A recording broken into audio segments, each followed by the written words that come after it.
Welcome to I news. Arabia సముద్రం ఇప్పుడు అగ్రరాజ్యాల మధ్య యుద్ధ క్షేత్రంగా మారింది.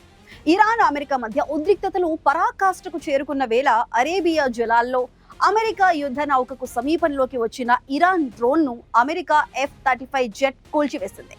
సరిగ్గా ఇదే సమయంలో America air craft carrier Abraham Lincoln ను చైనాకు చెందిన నిఘా నౌక నీడలా వెంటాడటం అంతర్జాతీయంగా పెను సంచలనం రేపుతోంది.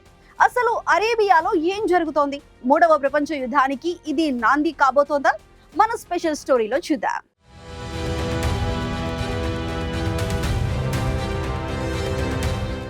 అరేబియా జలాలు ఇప్పుడు అగ్నిగుండంలా మారాయి. గత 24 గంటల్లో చోటు చేసుకున్న పరిణామాలు ప్రపంచ దేశాలను వణికించేలా ఉన్నాయి.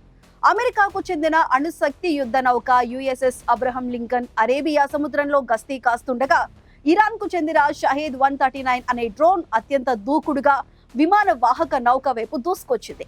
అది దాడి చేసే అవకాశం ఉందని గ్రహించిన అమెరికా బలగాలు వెంటనే రంగంలోకి దిగి F-35 ఫైటర్ జెట్ తో ఆ డ్రోన్ ను సముద్రంలోనే కూల్చివేశాయి. ఇరాన్ ప్రయోగించిన ఈ డ్రోన్ నేరుగా అమెరికా యుద్ధ నౌకల సామర్థ్యాన్ని పరీక్షించడానికే వచ్చిందని రక్షణ రంగ నిపుణులు విశ్లేషిస్తున్నారు. ఈ ఘటన జరిగిన కొద్ది గంటల్లోనే హెర్ముజ్ జలసంధిలో ఇరాన్ విప్లవ దళాలు మరో దుశ్చర్యకు పాల్పడ్డాయి.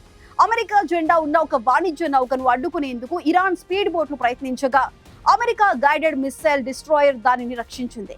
అరేబియాలో ఒకవైపు ఇరాన్ ఇలా కయ్యానికి కాలు దూవుతుంటే మరోవైపు చైనా తన శాస్త్రీయ పరిశోధన నౌక దయాంగ్ నెంబర్ 1 తో అమెరికా కదలికలను నిశితంగా గమనిస్తోంది. భారతదేశానికి పశ్చిమ దిశలో ఉన్న అంతర్జాతీయ జలాల్లో ఈ చైనా నౌక గత కొన్ని వారాలుగా తిష్టవేయటం వెనుక పెద్ద కుట్ర ఉందన్న అనుమానాలు బలపడుతున్నాయి. అమెరికా నిఘా వర్గాల సమాచారం ప్రకారం ఈ చైనా నౌక కేవలం పరిశోధన కోసం రాలేదు.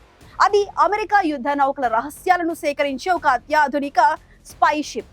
అబ్రహం లింకన్ క్యారియర్ నుంచి ఏ విమానాలు ఎగురుతున్నాయి, వాటి కమ్యూనికేషన్ సిగ్నల్స్ ఎలా ఉన్నాయి, అలాగే సముద్ర గర్భంలో అమెరికా జలంతర్గాముల కదలికలు ఎలా ఉన్నాయి అనే రహస్య సమాచారాన్ని చైనా సేకరించి ఇరాన్ కు చేరవేస్తుందని అమెరికా భావిస్తోంది. చైనా, రష్యా, ఇరాన్ దేశాలు త్వరలోనే ఈ ప్రాంతంలో సంయుక్త విన్యాసాలు చేయబోతున్నాయన్న వార్తలు అమెరికాను మరింత అప్రమత్తం చేశాయి.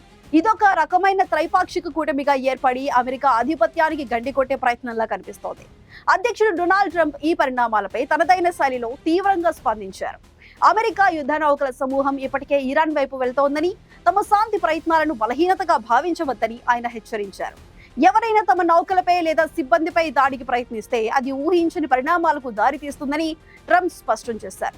అరేబియా సముద్రంలో అమెరికా భారీ యుద్ధ విమాన వాహక నౌకలు, గైడెడ్ మిస్సైల్ డిస్ట్రాయర్లు మోహరించడంతో వాతావరణం యుద్ధానికి సిద్ధమైనట్లుగా ఉంది. చైనా నౌకల నీడ, ఇరాన్ డ్రోన్ల దాడుల మధ్య అరేబియా సముద్రం ఏ క్షణంలోనైనా రణక్షేత్రంగా మారే అవకాశం కనిపిస్తోంది.